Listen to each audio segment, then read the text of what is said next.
for those who aren't already in the SIPA community, I'm the Associate Director of our Economic and Political Development concentration here, and my colleague Ilona Vinklerova, who's the manager of our concentration, are delighted to be welcoming Alex Counts back, and also to thank him for his flexibility. We were looking forward to welcoming him back in person, and he very kindly agreed to switch over to a remote format for his guest talk. And he is our inaugural Zoom-based lunchtime speaker for the spring, since we've gone remote following spring break. And so we're really delighted that you could all join us for this event. So as I think almost everyone on the the Zoom link with us knows, Alex is the former president and CEO of Grameen Foundation, where he served in that capacity for over 18 years, from 1997 until he retired in 2015, and continues to serve in an advisory capacity for the foundation. He started the foundation with a very small seed grant from Dr. Yunus after having worked with Dr. Yunus in Bangladesh and learned at his side about the Grameen Bank model and the philosophy of Grameen Bank, and really brought that to the foundation and its work here in the US and elsewhere.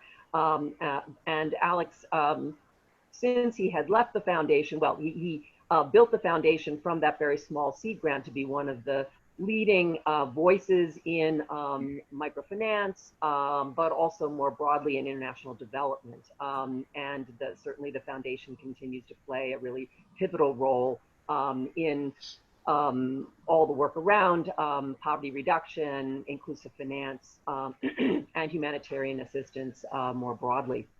He's since leaving the foundation, been teaching at the University of Maryland, and he was telling us a little bit about his transition to remote teaching, which we are also discovering ourselves here at SIPA, where he's teaching on philanthropy, nonprofit leadership, and social entrepreneurship. But he has also been taking time to write very extensively in the last couple of years, to share his insights from his long career in nonprofit management, and as well as developing and very active consulting and advisory practice for leaders of nonprofits on effective leadership in this very challenging environment, global and local, especially in the current environment. So he had shared with us his earlier book, Changing the World Without Losing Your Mind, Leadership Lessons from 3 Decades of Social Entrepreneurship. We were delighted when he did a job talk or a book talk around that book previously. And so we're delighted to welcome him back to share with us insights from his latest book, When in Doubt, Ask for More, and 207 other life and career hacks for the mission-driven leader.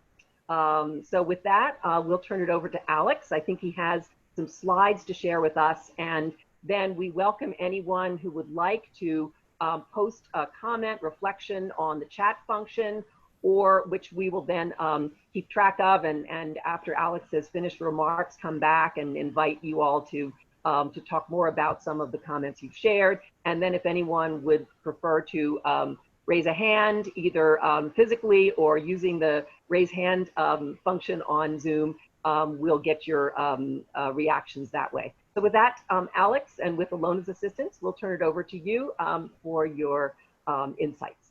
All right. Well, thank you so much. I want to thank all of you for coming. It's not an easy time to pull yourself away from however this crisis is impacting you to join something like this. I appreciate it. I appreciate my friends at Columbia, Jenny, Ilana. And I've long had a real admiration for Columbia, both SIPA and the larger university. Back in the 80s, it was students at Columbia and at Cornell who really started the protests against apartheid that spread nationwide and that influenced my vision of myself as a change maker. And somewhat less seriously, Columbia's football team in the mid 80s when I was at Cornell was the only football team worse than ours. So you made us feel better about ourselves. That was really important. Let's just dive in here. Let's see, give me a second to get my act together here. All right, I think I got it. Okay, so what are we gonna do? How is this gonna go today? Let me see.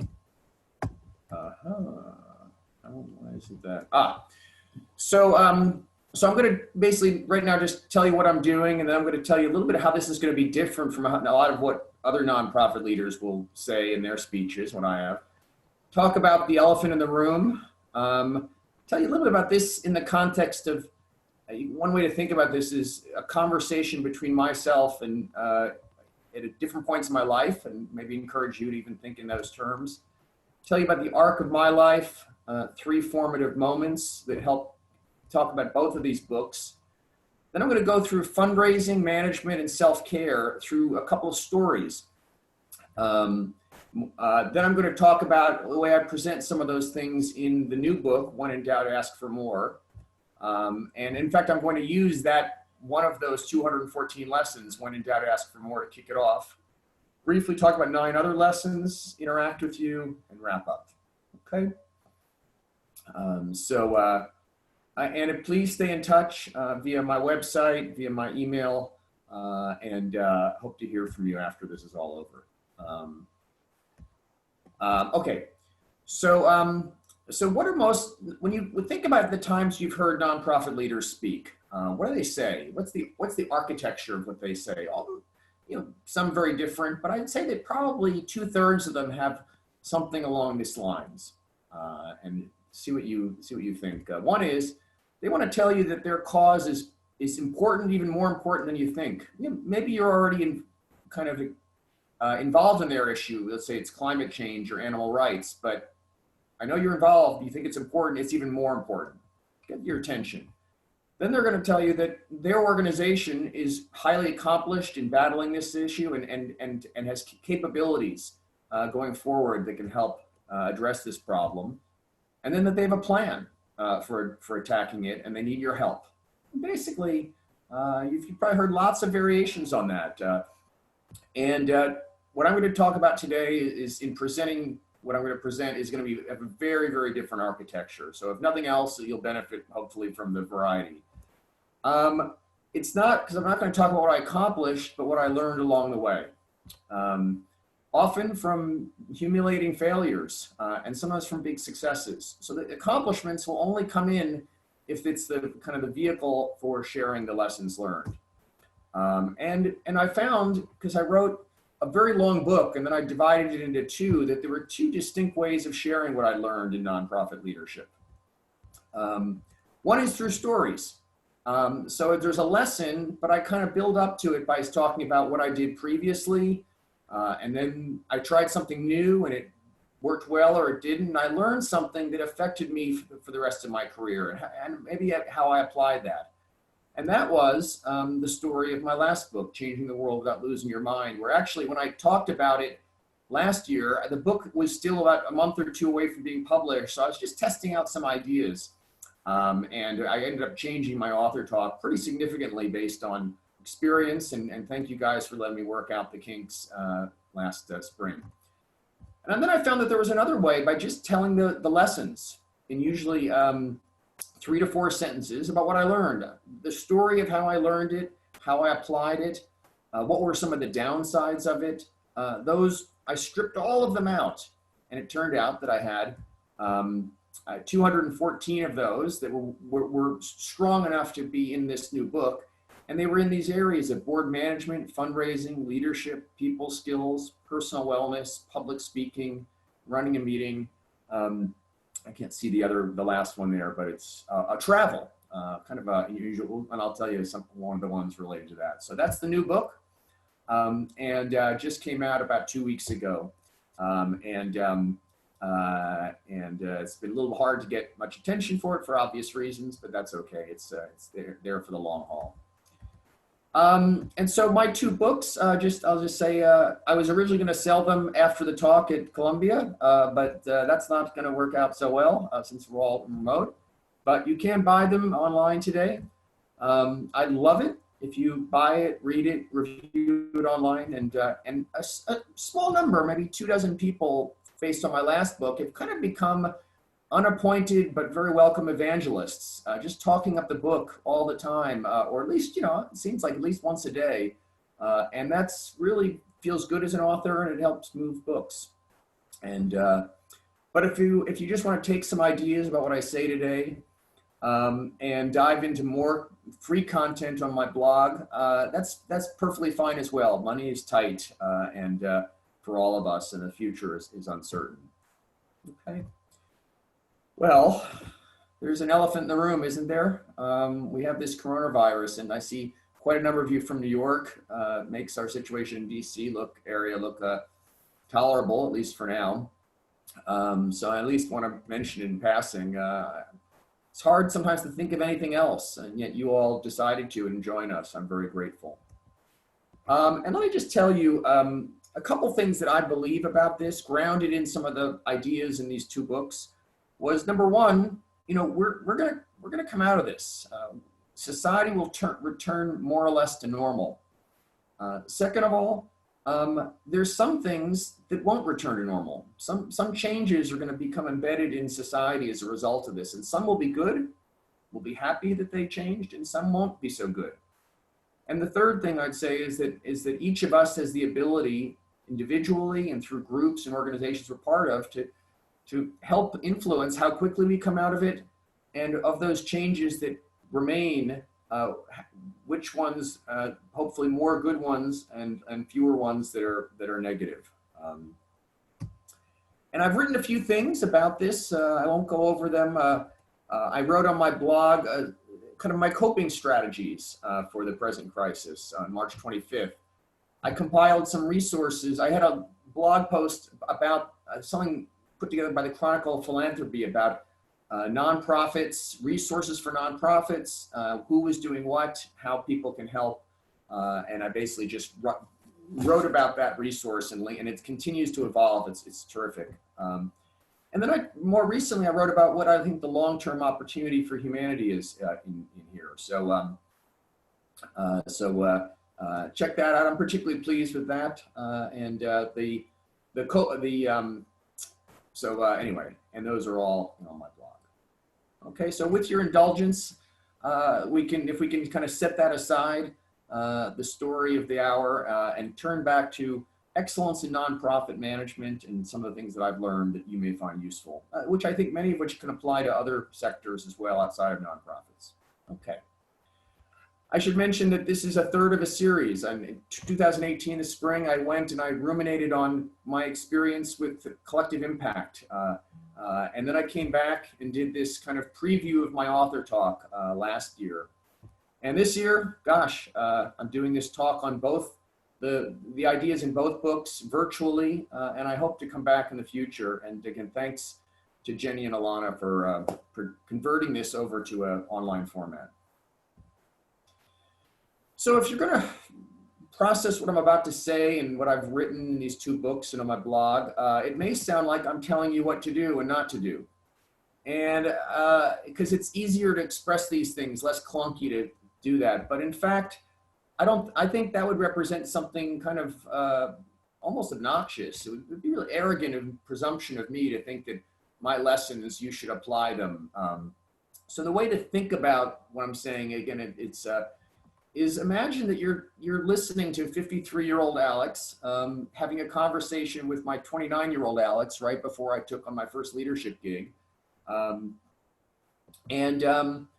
I would talk about what things that I learned, but that I wish that I learned much earlier. Would have saved me a lot of suffering and setbacks and the people that I worked with. For example, I give this in my new book, the introduction. I talk about early in my career, I was very, very stingy with praising people. I thought it made my colleagues, consultants, employees, volunteers, I thought it would make them kind of complacent. And yet somewhere in there, I learned that was the exact opposite was true. For most people, you praise them they get more motivated. They feel appreciated. And so I wished I'd learned that lesson earlier. Now you may already practice what I learned to practice, but even there might be some offshoot lesson for you that'd be useful. You know, I would encourage you during this webinar and beyond, and if you use the chat box, think if you were able to advise yourself 10 or 15 or 20 years ago, what would be the things that you would tell yourself that again, you ultimately learned, but boy, it would have been better if you learned these practices or techniques or ideas or mindsets earlier. Contribute those in the chat box. We'll share them in addition to whatever questions you might have. Okay. So let me actually back up a bit here. I didn't have a slide for this, but I'm not going to forget to. So just the arc of my life, as Jenny said, you know, I went to Cornell, social conscience got kind of itched. I wrote a letter to Muhammad Yunus, future Nobel laureate, went to Bangladesh for a decade almost. And then I ran Grameen Foundation for 2 decades almost. And then I've been teaching and writing and consulting since then. That's kind of the arc of my life. And then there are 3 stories that I tell at the beginning of my Changing the World that kind of gives you a sense of, sets the stage for all the things I learned. One of which was this kind of presumptuous letter I sent to Muhammad Yunus that he thankfully responded to, wanting to join forces with him despite I was so young and green. The second one was about 5 years into my career. I had an interaction with a legendary homeless activist named Mitch Snyder. And he called me, first and only time we talked, on a Friday afternoon in the summer of 1990. And he asked for a favor, my organization I was working with at the time, to sign on to some letter he was going to send to, I think, the Speaker of the House of Representatives. And I was so thrilled, and on a Friday, I was going to get my permission from my boss and call him on Monday to say, yes, we're on. But it didn't work out that way. I'm sad to say. If you know the history of Mitch Snyder, the legendary homeless activist of the 80s, he hung himself that weekend, a day or 2 after I talked to him. And so I was planning to call him and tell him that I was delivering for his latest little project on addressing homelessness. He was gone. And I could never process how someone could be so accomplished and so committed and so dedicated to be calling a young professional like me to ask for help on a hot Friday afternoon in July, but be so broken. And yet, as I tell in my book, just about a decade later, I was 3 or 4 years into my dream job running Grameen Foundation, and yet I was broken. My health was frankly much worse than it is today. Whether you look at my blood pressure, cholesterol, weight, you name it, but I was even more mentally and spiritually kind of in a state of breakdown. And so I began to experiment with ways to actually make sure that in addition to trying to change the world, I was also each year changing myself for the better, mentally, physically, emotionally, and spiritually. And I would never see those things be a trade-off. I wanted to achieve in both areas. So that's really my kind of those formative stories. And so I learned a lot in the process of that. And let me go through some fundraising, and then I'm going to talk about management and self-care. So what I learned about fundraising is, well, a lot of things. Gosh, probably of the 214 new lessons, probably about 25% of them are related to fundraising, the largest single group. Is I learned that there's a mentality around fundraising that most people have.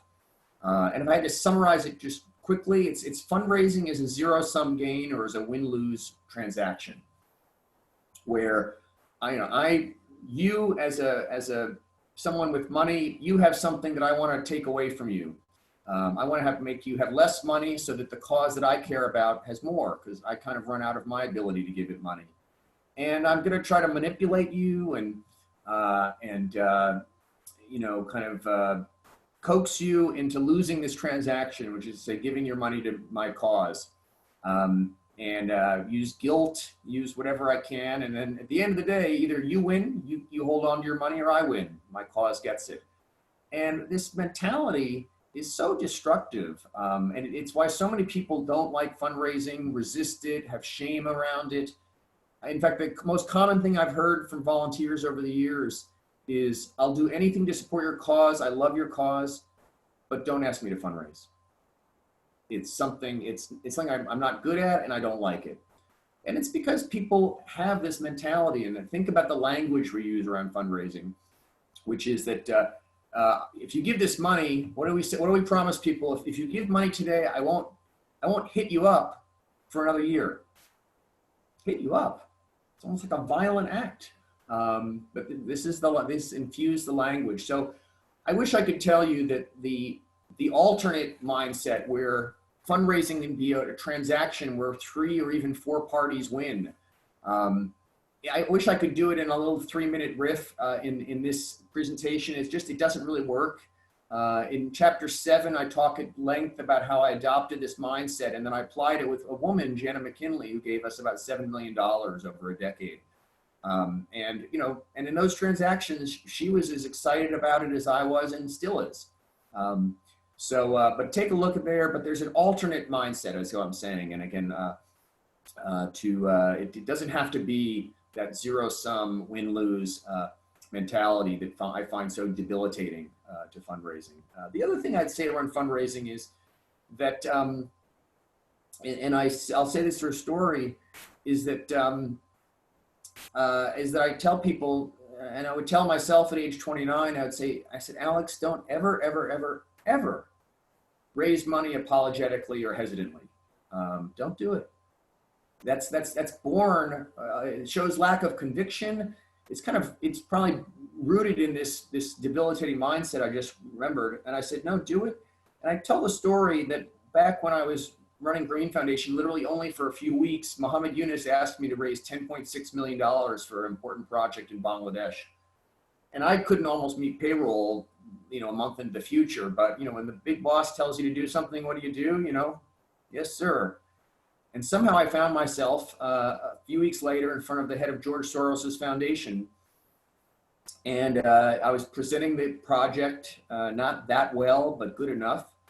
And then at one point he asked me how much money I needed or how much money the project needed. And I was so terrified to answer him because I just had no idea whether it was appropriate to be raising such a large amount in a first meeting, whether he might call security if it was too outlandish.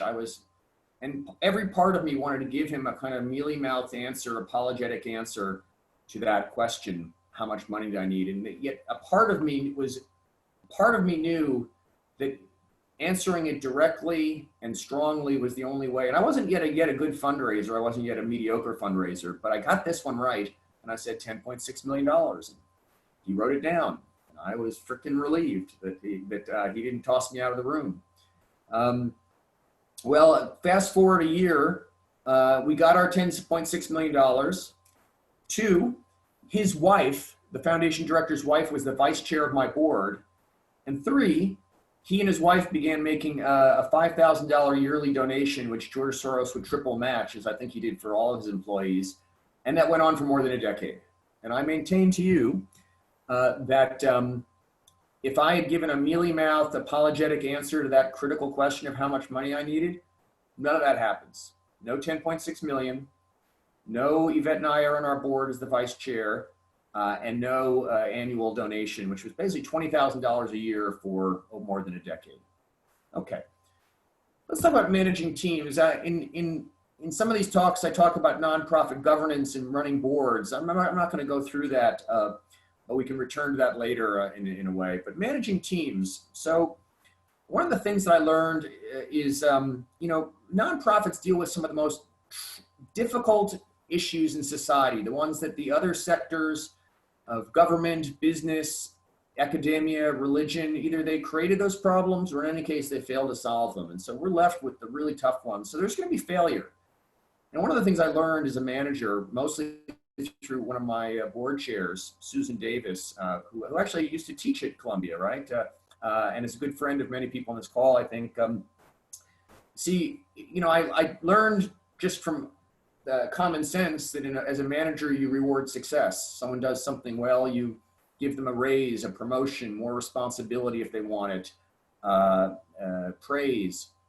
But what Susan taught me in how she managed me was sometimes it's almost more important to reward failure than to reward success. Huh? What do you mean by that?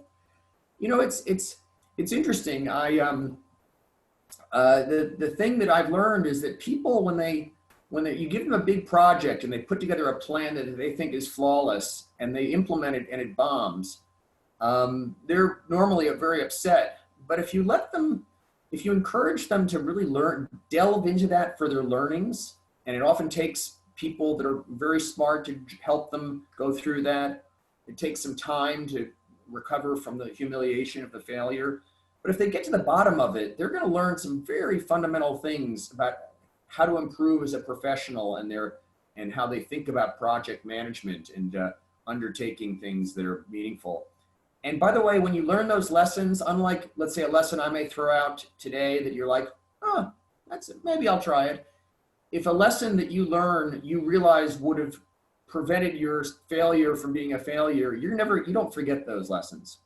So if people do that work to mine their failures for lessons and then apply them, which is almost naturally happens, they're better professionals. So why wouldn't you reward them almost as much as if they'd succeeded?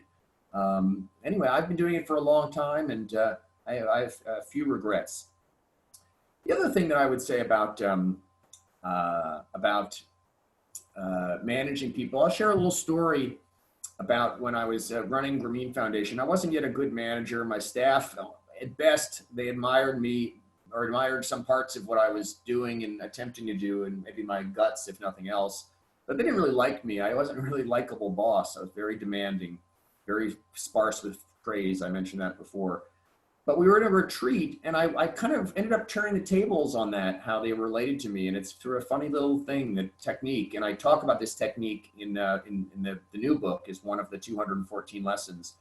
But I'll tell you the story about it now in the spirit of the first book, which is that at a retreat, I had a little 45-minute segment where I kind of didn't tell them what was coming. And basically I said, folks, I'm going to tell you the 10 worst mistakes I've made as your CEO in the last year and what they cost the organization. You're like, what? So I started with one that was a little innocuous, oh, not so bad. And then number 2, ooh, pretty bad. And then I hit the big one at number 4. I said, there was a grant proposal written by one of you that I thought had no chance. So I didn't try to improve it or edit it or anything. And for $1 million, would have doubled our budget at the time. But I spent no time on it. And we learned later that it came within a few, like hundredths of a point of getting funded. That if I'd spent even 20 minutes on it, it would have gotten funded, I'm sure, to this day. That was malpractice on my part, cost us $1 million. That's me. And then I went through 5 or 6 others. And it was interesting because as the staff listened to me, this talk, they were like exchanging these excited and kind of intense glances with each other, not so much with me. And I was wondering what the heck was going on, whether they were, plotting to finally write down their notes and send them the board so they'd finally get rid of me or something. But it turned out that it was enormously liberating for them to hear me say that, to hear me own my mistakes and failures and what it cost us as a group.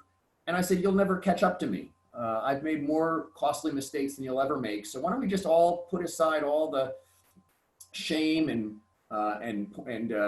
blame shifting on mistakes and just own them, learn from them, and move on. And it changed the organization forever. It reverberated for years, I think still does. There was a particular way that reverberated in a project a decade later, but I'll spare you that story for now. And self-care. I mean, I talk in the book about how I made physical exercise, something I did 6 days a week, and still to this day I do. I worked out this morning at home, I found it a great stress relief. But let me tell you, this thing is a little less obvious than that, which is I learned through a very kind of odd thing that happened around my 40th birthday,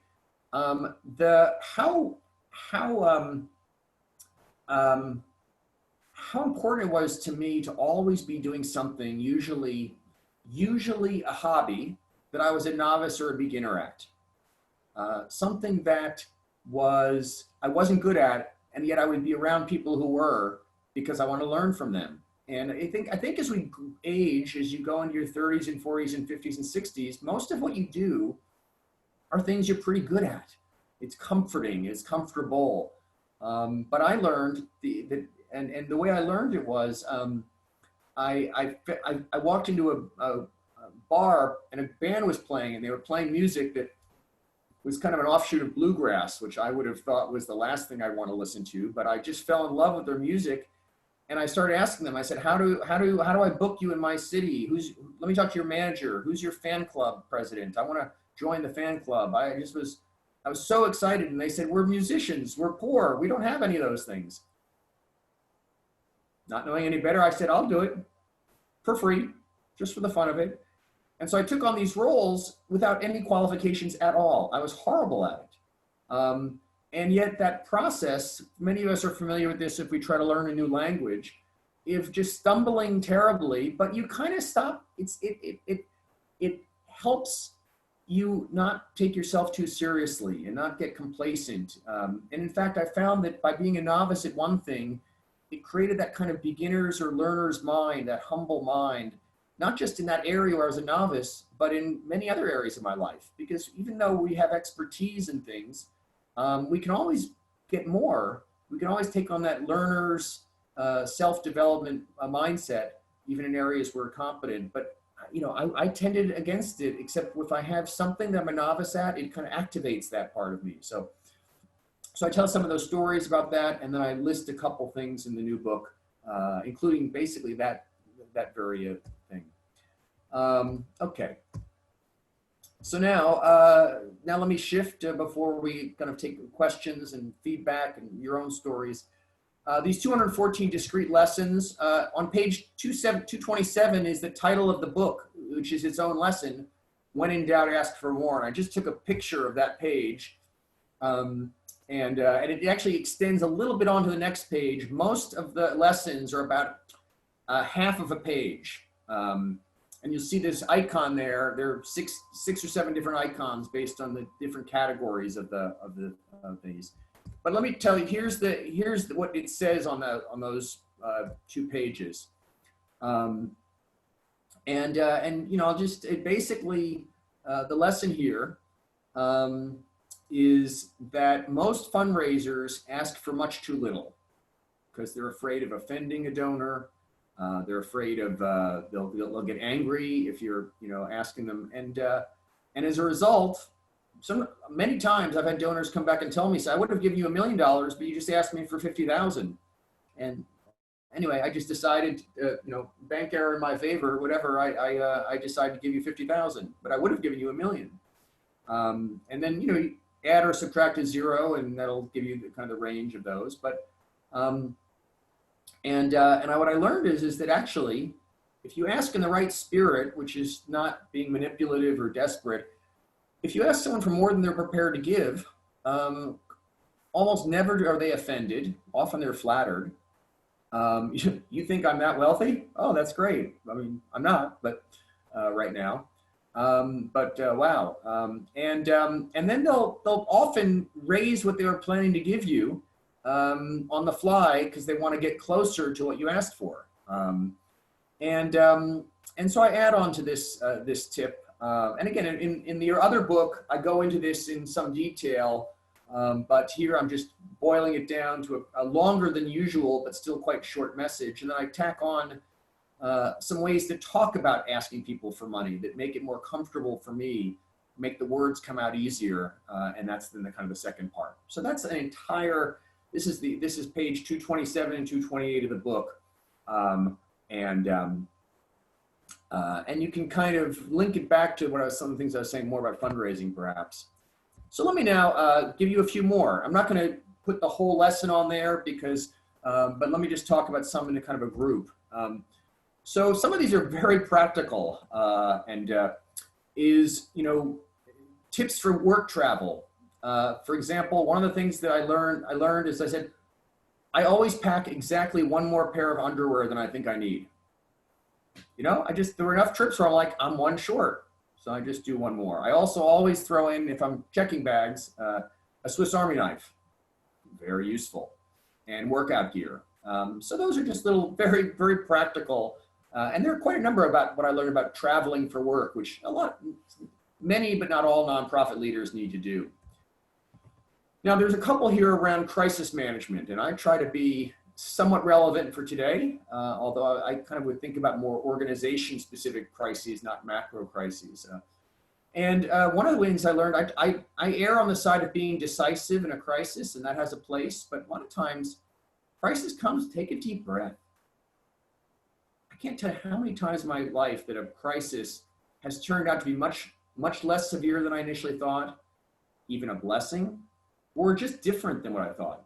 And even if it's as bad as you think, giving yourself some time to just let ideas emerge, calm down, is very, very, very important. I wish I learned that earlier. Now, the first steps in a crisis, I often advise people, get everyone active in being part of the solution. Give them something to do, but be cautious about making decisions that are irreversible, because in that case, procrastination may pay. You may actually get a new piece of information, a new ally or resource might emerge. And sometimes when you're dealing with not so much a crisis, but just a decision that feels like you need to make, sometimes if you think about it long enough, that muddling through on a project, kicking down the road a decision for a year or two, will be much better than forcing through a decision at the time. Now, figuring out when that's I can't go into that in great depth, but I do try to give people some tools to when does procrastination or muddling through make sense. Again, it's not my default way of approaching things, but sometimes it's what I do now because it just seems to work better. There are a fair number of these about public speaking. I went from being a erratic, mediocre public speaker to being pretty good. Not sure if that's coming through in this format, but anyway, that's as close as maybe I'll get to bragging, hopefully. I learned that it's just really important to speak without a text. If you're reading a speech, unless you're very good at it, people just tune out, and especially with the phones now. So I never speak from a text unless I need to get it wording exactly right.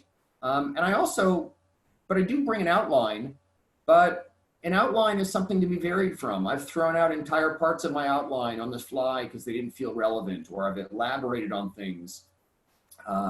And sometimes I'll go scribbling things in the margins of my outline literally a minute before I go on stage because they just seem relevant because it's like I picked up a vibe in the audience.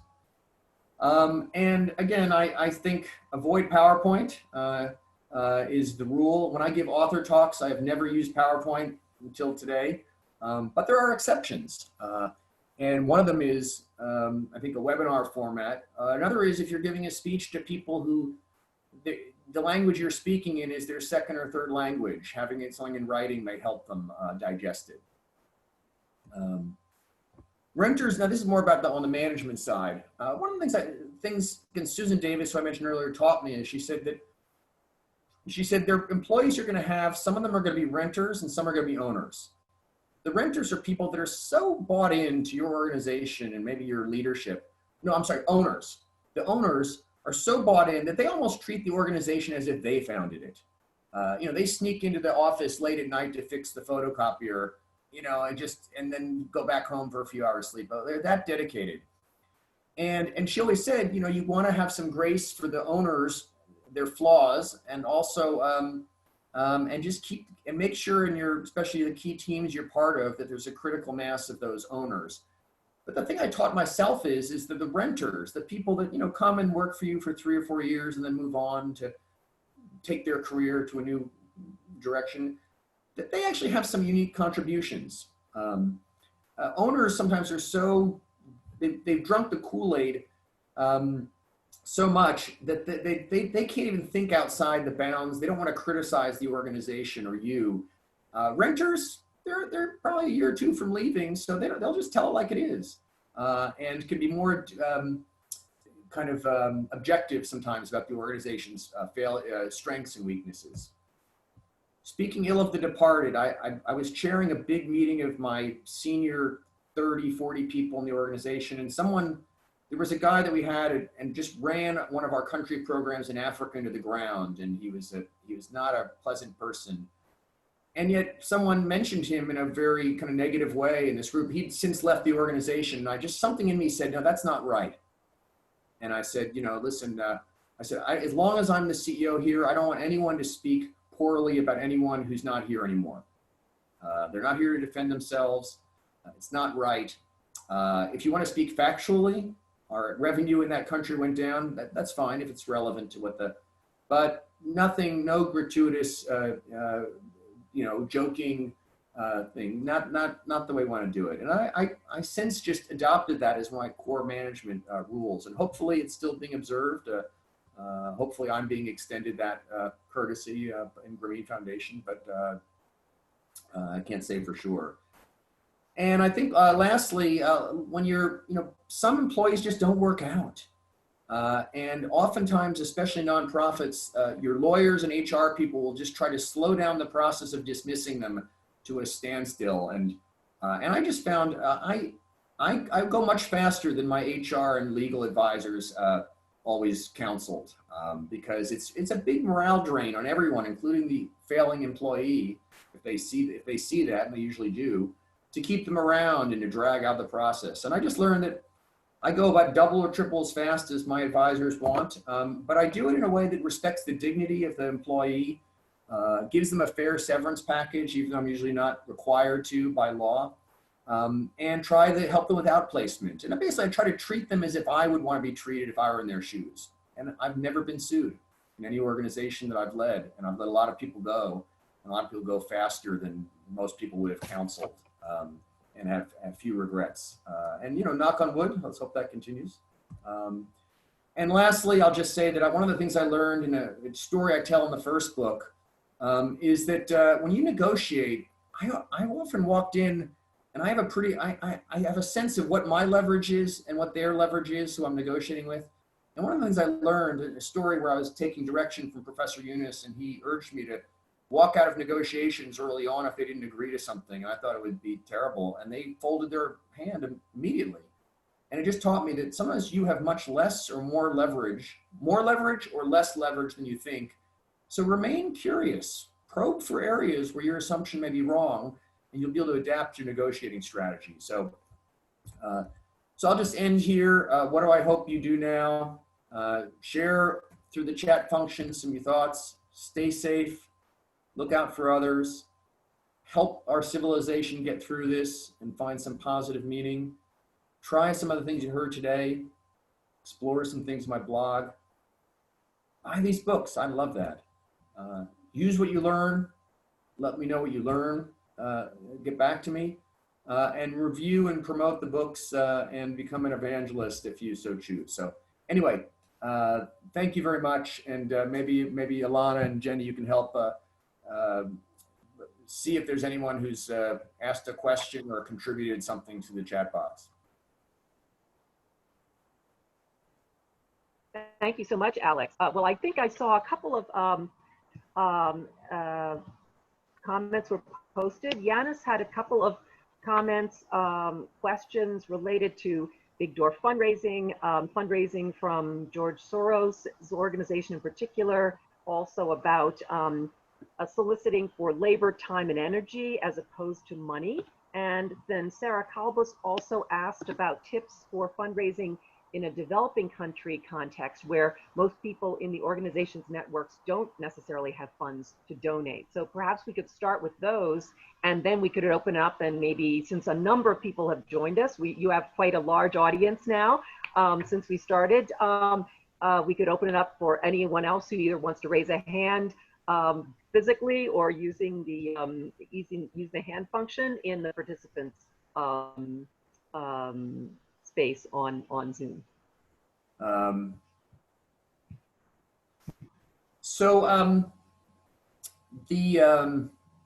me start with I think the volunteer question, and I'm trying to process these and also um, trying to process these labor, time, and money. You know, one of the things, one of our second board chair, the one that preceded Susan, said something that I heard very many versions of at the time, and so is that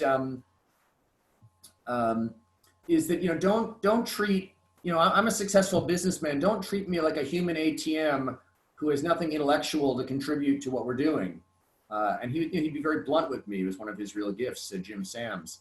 And so one of the ways that, first of all, I think that to motivate donors is to try to find ways for them to involve themselves, if they want to, in ways that beyond writing a check, give them a sense of agency that they, you know, and some of their, and I would create, you know, some of these big projects, you know, that the organization needed, but that were designed specifically to allow people to get involved. I also feel that, you know, a lot of times people are kind of averse to asking people to volunteer their time in much the way that they're averse to asking for money. They think that it's, I'm taking away your time from your children or your profession or whatever, your hobbies. And the truth is that if we share a passion for climate change or animal rights or whatever, asking me to help with my time, especially if I don't have a lot of money, and this may be something that is, could be, you know, potentially powerful in developing countries where people may have more time than money in some cases, especially retirees, for example, in any country. That, you know, volunteering can be extremely, it can be something you're a novice at, so tap into that wisdom of what I said before. Secondly, it can, you know, be something where you're allowed to explore a skill. So I once had a lawyer, I tell this story in Changing the World, a lawyer in Houston who was extremely good in one very narrow part of the law, and he would never get, his firm would never let him practice except that one thing, because he could bill at high rates, and it just, and he volunteered with us in part because he wanted to learn new skills and get out of that little kind of thing that he painted himself into professionally. And he was so grateful. I went to take him out to dinner one time in Houston, and he said, you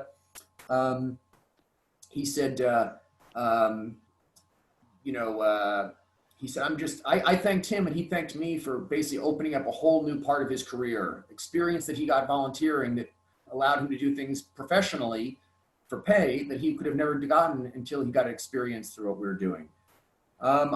I see. Well, Alex, just so you know, we have about 10 minutes left before some people may need to leave for class if they have a Zoom class at 2. Maybe if you could help me and just, if you could just choose one of the questions, I'll answer that so I don't have to kind of try to go through it. Would that be possible? Well, sure. And I think we've got, we have a question that just came in. What should be the priorities of young organizations or nonprofits that are trying to apply for grants? What are some of the donor organizations that give funds for startups, and what's the best way to reach them? Well, so I think, I mean, there are foundations and corporations, more foundations that do invest in startups and early stage organizations. In fact, there's some that only do that.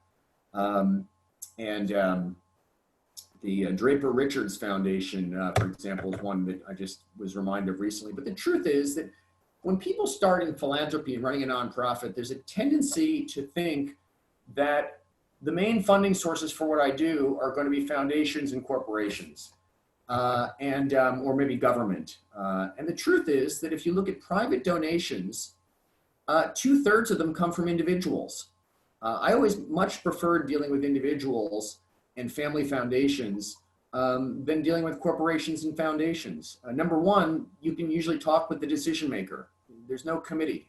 The person earned the money or made the money or inherited the money, they can give it. So I, you know, and it's where most of the money is. Again, 2/3 from individuals and 1/3 from all other sources of private donations to nonprofits. So I think that, and also quite a number of foundations or institutional donors want to see a track record. But you need some money to get the track record, and it's friends and family sometimes first. I certainly hit up mine, but then private donors who share passion and want to be part of something from the ground up, willing to take some risk. So I'd say really focus on people and sometimes they give money through family foundations more than institutions in those early stages was my lesson. Now, some types of organizations, some sectors that doesn't apply to, but the ones that I've been involved in, that's pretty sound advice. Great. So we've got a number of questions coming in. There was one question about how do you tread around involvement in political campaigns or partisan politics. Another question about how much of your organization's success is due to decisions that you and your team make, and how much is due to factors beyond your control. Wow. So let me yeah, it's each case is different, but certainly there are many things. Dumb luck has worked both for and against me in every part of my career. And, I talk about the three factors that I've gotten as far as I've gotten. It's a mixture of unearned kind of privilege. It's a mixture of hard work and luck. And luck is certainly a big part. But one of the things I kind of put that to work in a slightly different context is, and this is one of my public speaking tips in the book, is I said, I just couldn't understand early in my career how I'd give more or less the same speech 2 weeks in a row, and 1 week it would do great, and 1 week it would kind of flop. And I just realized that it's the quality of the audience, or you could say the luck of, or circumstances outside your control have as much to do whether you're successful as you are. So don't get too excited if you give a talk and it's well received. Don't get too down if it doesn't, because you're only half the equation. But again, I think it varies. Sometimes you have near complete control, and sometimes you have very little, and sometimes you don't know at the time. But what was the first question? There's another question about politics, trading around politics, and then Yanis has raised other questions. He's mentioned a couple of individuals in particular who are seen as politically polarizing, depending on your political persuasion. One is George Soros, and another is the Koch brothers. So first of all, I think that policy advocacy, trying to advocate for, if you're trying to address homelessness or some issue, and you have an insight from your service work that tells you that public policy should change to help that issue at a wider scale, I think you have an obligation to advocate for that policy, for that change in new legislation. However, I don't think nonprofits, should be advocating for particular politicians, particular parties, but they should absolutely advocate for things that grow out of their service and their nonprofit work experience. And I also think that employees of nonprofits and board members should feel free to express their political beliefs, their candidates of their choice, just as not in a way that makes others who may have different beliefs uncomfortable. But that's in their personal capacity. But the organization should stay neutral. I would say, I think there was a comment about George Soros. Listen, all of us have skeletons in their closet, but I really admire the work that he did to support us, to support many other causes I believe in. And I just, now there are certain parts of the country where I tell that story and I say a Wall Street billionaire. I don't mention him by name because I know that it distracts. But I feel good about the interaction I've had with him. I feel good about most of the things that I've seen him do with his money and his philanthropy. Someone asked whether I take money from the Koch brothers. I think it would depend. I remember when we had an oil company, family oil company, quite large, want to give us money, and we didn't immediately take it, nor did we immediately turn it down. We really wanted to get into the specifics of what we might do together in a South American country. We asked for a small grant to kind of design a project together. They would pay us to design a project that, if it was that project, we would have been comfortable. It turned out we designed the project, they lost interest, so it never came to it. But I think, like as in so many things in life, as I tell my students, early in my career, I would have said, don't do this, do that. This is good, this is bad. More and more in life, I feel that the answer is most often it depends. Are there some folks, are there some donors that I would just not deal with under any circumstances? There are probably a few, but there are quite a bit that might be controversial, and it would come down to what they were doing, how they were partnering with us, and it would be the devil in the details.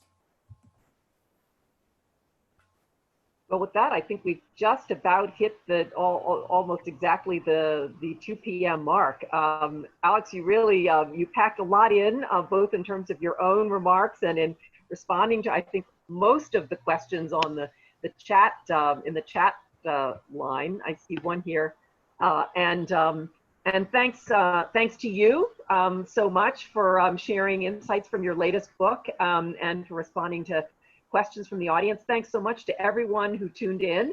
This is the first of a number of our lunchtime seminars that we're going to be holding on Zoom this semester. So please look out for the links and the announcements in the EPD bulletins. And I think we also are posting them on the SIPA events calendar, and we look forward to welcoming you. Sorry that we can't offer you a free lunch. That would ordinarily be the EPD tradition. We look forward to resuming that tradition when we're all back together, hopefully in the fall. So with that, many thanks, Alex. All the best to you. All the best to everyone else who's with us now. Please take care and stay well. And yes, check out Alex's blog and on his website, and check out his book. Thank you, Alex. Thanks, guys. This was fun. Great for us as well. Take care, everyone. Bye-bye.